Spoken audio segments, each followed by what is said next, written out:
गरीबां ते मस्कीनां दा सहारा या रसूल अल्लाह।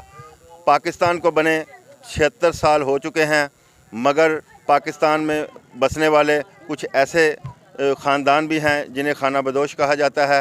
ये बेचारे लोग झुग्गियों में रहकर अपनी ज़िंदगी गुजार रहे हैं। इनके बच्चे भी हैं और वो तलीम से महरूम हैं, और हम इनसे बात करते हैं कि उनकी गुज़रकाफ़ इन झुग्गियों में कैसे होती है। अच्छा जी, तुसी इत्थे झुग्गियां च कितनी देर च रह रहे हो? साडियां इत्थे चौथी पंजवीं पीढ़ी हो गई। चौथी पंजवीं ਤੁਹਾਡਾ ਪੀੜੀ ਦਾ ਮਤਲਬ ਹੈਗਾ ਵਾ ਕਿ ਤੁਹਾਡੇ ਜਿਹੜੇ ਆਬਾਓ ਅਜਦਾਦ ਤੋਂ ਲਾ ਕੇ ਹੁਣ ਤੱਕ। ਹਾਂਜੀ। ਤੇ ਫਿਰ ਤੁਹਾਨੂੰ ਅੱਜ ਤੱਕ ਕੁਛ ਹੱਥ ਨਹੀਂ ਮਿਲ ਸਕੀ? ਕੋਈ ਨਹੀਂ ਜੀ, ਸਾਨੂੰ ਇੱਥੇ ਲਿਖ ਲਿਖਾ ਕੇ ਲੈ ਜਾਂਦੇ ਨੇ ਜੀ, ਤੁਹਾਡਾ ਹੱਕ ਦਵਾਨੇ ਆ, ਤੁਹਾਨੂੰ ਇੰਜ ਕਰਦੇ ਆ, ਲਿਖ ਕੇ ਮੁੜ ਕੇ ਦੁਬਾਰੇ ਪੁੱਛਦੇ ਵੀ ਨਹੀਂ ਆ ਕੇ ਕਿ ਮਰ ਗਏ ਜੀ ਕਿ ਜਿਉਂਦੇ ਜੀ।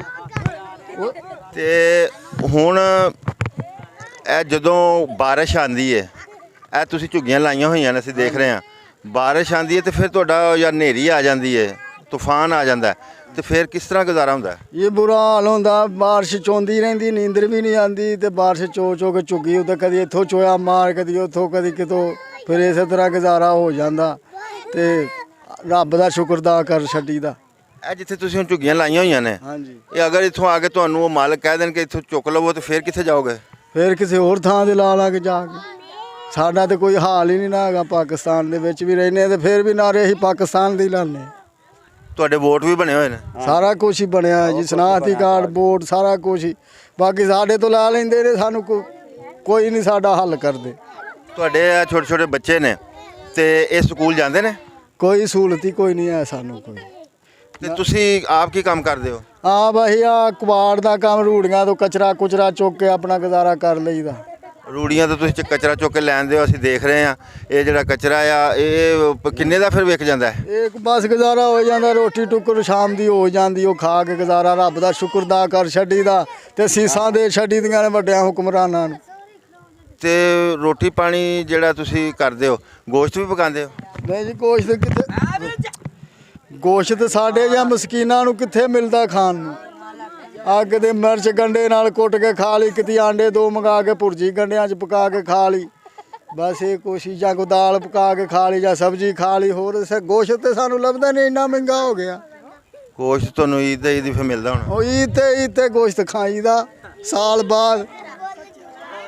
ਤੇ ਗੋਸ਼ਤ ਤੁਸੀਂ ਈਦ ਖਾ ਲੈਂਦੇ ਹੋ ਤੇ ਦੁੱਧ ਵੀ ਮਿਲ ਜਾਂਦਾ ਤੁਹਾਨੂੰ ਬੱਚਿਆਂ ਨੂੰ? ਕਿ ਉਹ ਕੋਈ ਵੀ ਨਹੀਂ, ਕੋਈ ਵੀ ਨਹੀਂ ਮਿਲਦਾ ਸਾਹਿਬ ਜੀ। ਦੁੱਧ ਬੱਚਿਆਂ ਨੂੰ ਨਹੀਂ ਮਿਲਦਾ? ਕਿਉਂ ਜੀ? ਨਵੀਂ ਗੱਲ ਹੈ ਸਾਹਿਬ ਜੀ, ਕੋਈ ਵੀ ਨਹੀਂ, ਦੁੱਧ ਵੀ ਬੱਚਿਆਂ ਨੂੰ ਨਹੀਂ ਮਿਲਦਾ। ਤੇ ਇਹ ਬੱਚੇ ਜਿਹੜੇ ਨੇ ਨੰਗੇ ਪੈਰ ਵੀ ਫਿਰਨ ਡੇ ਨੇ, ਇਹਨਾਂ ਵਾਸਤੇ ਇਹਨਾਂ ਕੋਲ ਜੁੱਤੀ ਵੀ ਨਹੀਂ ਹੈ? ਕੋਈ ਜੁੱਤੀ ਵੀ ਨਹੀਂ, ਕੰਡੇ ਵੱਜ ਜਾਂਦੇ ਨੇ, ਕੱਚ ਵੱਜ ਜਾਂਦੇ ਨੇ, ਪੱਟੀ ਵੀ ਨਹੀਂ ਕਰਾਉਣਾ ਅਸੀਂ ਤੇ ਜਾਂਦੇ। ਅੱਛਾ, ਉਹ ਬੱਚੇ ਨੂੰ ਜ਼ਖਮ ਆਇਆ ਹੋਇਆ ਹੈ ਤੇ ਉਹ ਪੱਟੀ ਫਿਰ ਕਿਸ ਤਰ੍ਹਾਂ ਕਰਦੇ ਹੋ ਤੁਸੀਂ? ਉਹ ਆਪ ਹੀ ਅਸੀਂ ਆਪਣੇ ਟੋੜ ਕੇ ਛੋੜ ਕੇ ਕਰ ਲਈਦੇ ਨੇ। ਅਸੀਂ ਦੇਖਿਆ ਤੁਸੀਂ ਇੱਕ ਕੁੱਤੇ ਨੂੰ ਵੀ ਪੱਟੀ ਆਪਣੇ ਨੂੰ ਕਰ ਰਹੇ ਸੋ, ਉਹਨੂੰ ਸੱਟ ਲੱਗ ਗਈ ਸੀ?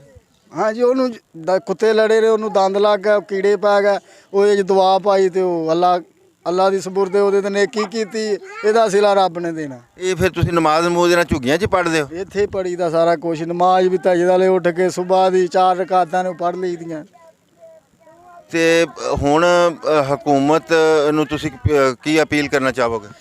ਹਕੂਮਤ ਸਾਡੇ ਵਾਲੇ ਖਿਆਲ ਨਹੀਂ ਕਰ ਰਹੀ, ਸਾਡਾ ਖਿਆਲ ਕਰੇ, ਮਸਕੀਨਾਂ ਦਾ, ਗਰੀਬਾਂ ਦਾ ਵੀ ਹੱਲ ਕਰੇ, ਕੋਈ ਨਾ ਕੋਈ ਸੋਚੇ। ਅਸੀਂ ਤੇ ਬੈਠੇ ਕੋਈ ਚੰਗਾ ਹੁਕਮਰਾਨ ਪਵੇ, ਕੋਈ ਸਾਡਾ ਵੀ ਮਸਕੀਨਾਂ ਦਾ ਸੋਚੇ। ਭਾਈ ਅਸੀਂ ਹੁਕਮਰਾਨਾਂ ਨੂੰ ਦੁਆਵਾਂ ਹੀ ਦਿੰਦੇ ਰਹਿੰਦੇ। ਹਕੂਮਤ ਵੱਲੋਂ ਤਾਂ ਖੁਸ਼ਖਬਰੀ ਉਹਨਾਂ ਨੇ ਕਿਹਾ ਕਿ ਹੈਗੀ ਹੈ ਕਿ ਗਰੀਬਾਂ ਲਈ ਖੁਸ਼ਖਬਰੀ ਹੈ ਕਿ ਉਹਨਾਂ ਨੂੰ ਘਰ ਦਿੱਤੇ ਜਾਣਗੇ। ਤੇ ਚਲੋ ਮਿਹਰਬਾਨੀ ਉਹਨਾਂ ਦੀ, ਜੇ ਸਾਨੂੰ ਦੇ ਦੇਣਗੇ ਘਰ ਵੀ ਤੇ ਫਿਰ ਵੀ ਉਹਨਾਂ ਦੀ ਮਿਹਰਬਾਨੀ। ਨਾ ਵੀ ਸਾਡਾ ਸੋਚਣ ਤਾਂ ਸਾਡਾ ਰੱਬ ਤੇ ਹੈ ਹੀ ਹੈ। ਤੇ ਇਹ ਫਿਰ ਜਿਹੜੀਆਂ ਤੁਸੀਂ ਇੱਥੇ ਰਹਿੰਦੇ ਹੋ, ਇਹ ਤੁਹਾਡੇ ਰਿਸ਼ਤੇਦਾਰ ਜਿਹੜੇ ਦੂਸਰੇ ਨੇ ਉਹ ਰਹਿੰਦੇ ਨੇ ਤੇ ਉਹਨਾਂ ਕੋਲ ਕੋਈ ਮਕਾਨ ਹੈਗੇ ਨੇ? ਕਈ ਬੰਦੇ ਐਸੇ ਨੇ ਵੀ ਉਹਨਾਂ ਕੋਲ ਹੈ ਵੀ ਨੇ, ਕਈ ਸਾਡੇ ਵਰਗੇ ਜਿਹੜੇ ਉਹਨਾਂ ਕੋਲ ਨਹੀਂ ਵੀ ਹੈ। ਤੇ ਜਦੋਂ ਤੁਸੀਂ ਬੱਚਿਆਂ ਦੀਆਂ ਸ਼ਾਦੀਆਂ ਵਗੈਰਾ ਕਰਦੇ ਹੋ, ਆਪਣੇ ਉਹਨਾਂ ਰਿਸ਼ਤੇਦਾਰਾਂ 'ਚ ਕਰਦੇ ਹੋ ਜਾਂ ਇੱਥੇ ਆਪਸ 'ਚ ਕਰ ਲੈਂਦੇ ਹੋ? ਨਹੀਂ, ਰਿਸ਼ਤੇਦਾਰੀ ਆਪਣੇ ਭੈਣਾਂ ਭਰਾਵਾਂ ਦੇ ਵਿੱਚ ਵੀ ਕਰ ਲਈਦੀ। ਸ਼ਾਦੀ ਜਿਹੜੀ ਹੁੰਦੀ ਆ ਆਪਣੇ ਭੈਣਾਂ ਭਰਾਵਾਂ ਦੇ ਵਿੱਚ ਹੀ ਕਰ ਲਈਦੀ। ਸੱਦ ਕੇ ਕੋਈ 4 ਭੈਣ ਭਰਾ ਇਕੱਠੇ ਕਰਕੇ, ਕੋਈ ਰਿਸ਼ਤੇਦਾਰ ਜਿਹੜੇ ਆਣ ਉਹ ਇਕੱਠੇ ਕਰਕੇ ਆਪਣਾ ਨਿਕਾਹ ਪੜਾ ਛੱਡੀਦਾ। ਤੇ ਉਹ ਸਾਨੂੰ ਤਾਂ ਪਤਾ ਲੱਗਾ ਕਿ ਤੁਸੀਂ ਬੜੇ ਠਾਠ ਵਿਆਹ ਸ਼ਾਦੀ ਬੱਚਿਆਂ ਦੀ ਕਰਦੇ। ਉਹ ਵਿੱਚ ਆਣੇ ਕੋਈ ਐਸੀਆਂ ਕੌਮਾਂ ਪੱਖੀ ਵਾਸਤੇ ਆਣੇ, ਵਿੱਚ ਆਣੇ ਐਸੀਆਂ ਕੌਮਾਂ ਕਿ ਜਿਹੜੀਆਂ ਕੋਠੀਆਂ ਦੀਆਂ ਮਾਲਕ ਵੀ ਨੇ ਤੇ ਕਈ ਐਸੇ ਨੇ ਜਿਹੜੇ ਰੋਟੀ ਤੋਂ ਵੀ ਤੰਗ ਹੋਏ। ਅੱਛਾ, ਜਿਹੜੇ ਉਹ ਕੋਠੀਆਂ ਦੇ ਮਾਲਕ ਉਹ ਕਿਸ ਤਰ੍ਹਾਂ ਬਣ ਗਏ? ਉਹ ਬਾਹਰ ਜਾ ਕੇ ਕਾਰੋਬਾਰ ਕਰਕੇ ਤੇ ਤੁਸੀਂ ਕਿਉਂ ਨਹੀਂ ਕਾਰੋਬਾਰ ਕਰਦੇ? ਅਸੀਂ ਵੀ ਆ ਕਰਦੇ ਜਿਹੜਾ ਸਾਡੇ ਤੋਂ ਹੁੰਦਾ ਅਸੀਂ ਕਰਦੇ ਆ। ਕਚਰਾ ਕੁਚਰਾ ਇਕੱਠਾ ਕਰਕੇ ਆਪਣਾ ਰੋਟੀ ਟੁੱਕਰ ਇਕੱਠਾ ਕਰ ਲਈਦਾ।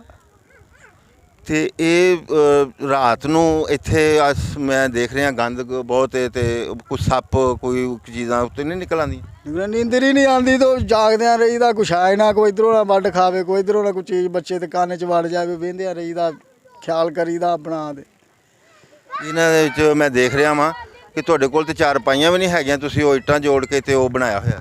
ਹਾਂ ਜੀ, ਬਸ ਥੜਾ ਜਿਹਾ ਬਣਾਇਆ, ਉਹਦੇ ਉੱਤੇ ਸੌਂ ਜਾਈਦਾ। ਅੱਲਾ ਦੇ ਖੈਰ ਸੱਲਾ, ਅੱਲਾ ਨੂੰ ਯਾਦ ਕਰ ਛੱਡੀਦਾ। ਉਸ ਰੱਬ ਹੀ ਇਹਨਾਂ ਸੋਹਣਾ ਜਿਹੜਾ ਸਭ ਨੂੰ ਦੇ ਰਿਹਾ ਤੇ ਖਾ ਰਿਹਾ। ਇੱਥੇ ਹੁਣ ਜਿੰਨੀਆਂ ਆਪਣਾ ਲੱਗੀਆਂ ਨੇ ਝੁੱਗੀਆਂ ਤੁਹਾਡੀਆਂ, ਇਹ ਕਿੰਨੇ ਖਾਨਦਾਨ ਰਹਿ ਰਹੇ ਨੇ? ਇਹ ਇੱਥੇ 2 ਖਾਨਦਾਨ ਰਹਿ ਰਹੇ ਨੇ ਤੇ ਖਾਨਦਾਨ ਇੱਕੋ ਹੀ ਹੈ।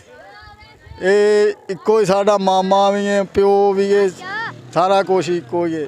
ਅਸੀਂ ਉਹਦੇ ਧੀਆਂ ਪੁੱਤ ਬੈਠੇ ਹਾਂ। ਕੋਈ ਖਾਨਦਾਨ ਤੁਹਾਡਾ ਰਹਿ ਰਿਹਾ ਤੇ ਤਕਰੀਬਨ ਕੋਈ 10 ਤੋਂ 15 ਝੁੱਗੀਆਂ ਇੱਥੇ ਲੱਗੀਆਂ ਹੋਈਆਂ ਨੇ।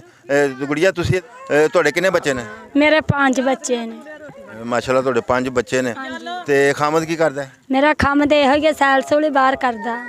ਸੈਲ ਸੂਲ ਬਾਹਰ ਕਰਦਾ, ਮਤਲਬ ਕਿ ਕਚਰਾ ਵਗੈਰਾ ਲੈ ਕੇ ਆਉਂਦਾ? ਹਾਂਜੀ ਹਾਂਜੀ। ਕਚਰਾ ਵਗੈਰਾ ਲੈ ਕੇ ਆਉਂਦਾ ਤੇ ਉਹਦੇ ਨਾਲ ਤੁਹਾਡੀ ਫਿਰ ਗੁਜ਼ਰ ਕਾਫ ਹੋ ਜਾਂਦੀ? 5 ਬੱਚੇ ਵੀ ਨੇ? ਨਹੀਂ ਹੋ ਜਾਂਦਾ, ਥੋੜਾ ਬਹੁਤਾ ਗੁਜ਼ਾਰਾ ਹੋ ਜਾਂਦਾ। ਆਟਾ ਮੁੱਲ ਦੀ, ਹਰ ਚੀਜ਼ ਮੁੱਲ ਦੀ ਹੁੰਦੀ ਸਾਡੀ।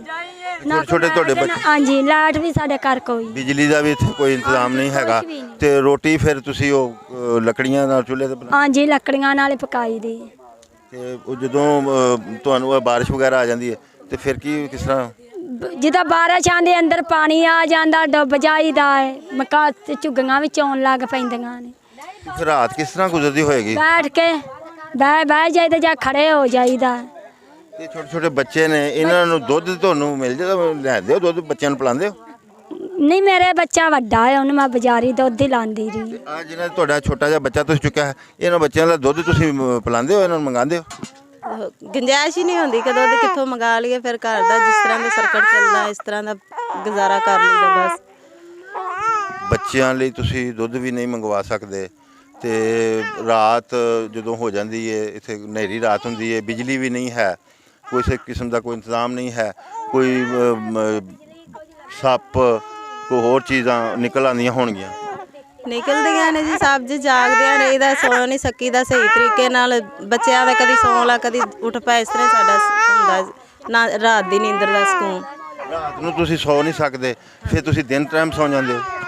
ਹਾਂਜੀ, ਦਿਨ ਦੇ ਟਾਈਮ ਸੁੱਤਿਆ ਰਹੀਦਾ, ਰਾਤ ਨੂੰ ਜਾ ਕੇ ਕੱਢੀ ਦੀ, ਕਿਉਂਕਿ ਬੱਚੇ ਦੇ ਕੰਨ 'ਚ ਨਾ ਕੋਈ ਸ਼ੈ ਵੜ ਜਾਵੇ, ਕੋਈ ਕਿਸੇ ਨੂੰ ਬੱਚੇ ਨੇ ਸੱਪ ਕੀੜਾ ਨਾ ਵੱਢ ਜਾਏ, ਇਸ ਤੋਂ ਜਾ ਕੇ ਕੱਢਦੇ ਆ ਰਹੀਦੀ ਰਾਤ।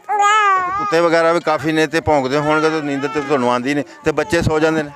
ਬੱਚੇ ਸੁੱਤੇ ਰਹਿੰਦੇ ਨੇ, ਬੱਚੇ ਤੇ ਫਿਰ ਮਾਸੂਮ ਹੋਏ ਨਾ, ਬੱਚਿਆਂ ਨੂੰ ਤੇ ਸੋਣਾ ਹੀ ਹੋਇਆ ਨਾ।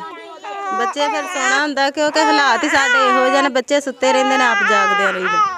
माँ का ये कहना है कि बच्चों को वो सुला देती हैं और ख़ुद जागती रहती हैं। तो नाज़रीन, जैसा कि आपने इन खाना बदोशों की बातें सुनी हैं, पाकिस्तान को बने 76 साल हो चुके हैं, अभी तक ये लोग छत से महरूम हैं और इन लोगों का ये कहना है कि ये रूढ़ियों से कचरा उठा के लाते हैं, उसे फ़रोख्त करके अपनी गुज़र काफ करते हैं। इनके बच्चों के पास तलीम नाम की कोई चीज़ नहीं है, ये स्कूल भी नहीं जाते हैं, इंतहाई गरीब लोग हैं। इन लोगों ने हुकूमत पाकिस्तान से अपील की है कि अगर घरों के हक़दार कोई हैं तो वो ये लोग हैं और इन लोगों को इनका हक़ यानी 2-3 मरला ज़मीन का टुकड़ा इनको मिलना चाहिए। और इन लोगों का ये कहना है कि अगर हुकूमत मकान बनाकर दे दे तो ठीक है, अगर मकान बनाकर नहीं दे सकती तो सिर्फ़ इनको 2-2.5 मरला ज़मीन का टुकड़ा ही मिल जाए तो ये अपने मकान उनमें झुग्गी ही लगाकर अपना गुजारा कर लेंगे। इन लोगों का ये भी कहना है कि जिस जगह पे इन्होंने झुग्गियाँ लगाई हुई हैं वो लोग आकर जब इनको उठा देते हैं तो ये एक जगह से दूसरी जगह हिजरत कर जाते हैं। तो नाज़रीन, देखते रहें, क्योंकि कोई देखे ना देखे खलील तो देखेगा। इसी के साथ ही अपने मेज़बान खलील अहमद सज्जाद को इजाज़त दीजिए। अल्लाह निगहबान।